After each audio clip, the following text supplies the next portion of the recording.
এই বীজগুলো আমার আমি এনেছিলাম এক জায়গা থেকে। আসলে আমরা বীজের ব্যবসাও শুরু করব খুব তাড়াতাড়ি।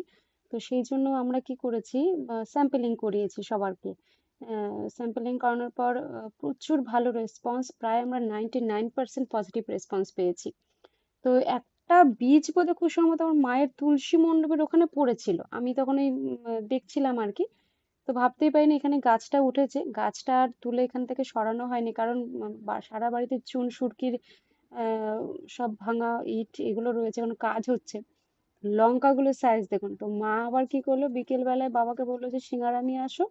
তো আমি আবার ফিরে আসবো তাড়াতাড়ি করছি, এমনিও সিঙ্গারা আমার ভীষণ অপছন্দের জিনিস, কিন্তু মা বলেছে মন খারাপ করবে, সেই জন্য একটা লঙ্কা পেড়ে দিল, একটু মুড়ি দিল, দুটো সিঙ্গারা দিল। আমি তো একটুখানি সিঙ্গারা খেবো, মা জানি পছন্দ করছি না, তো ঠিক আছে খেয়ে দিয়ে চলে এলাম। লঙ্কার সাইজ গুলো জাস্ট দেখুন, ভীষণ সুন্দর বড় বড়।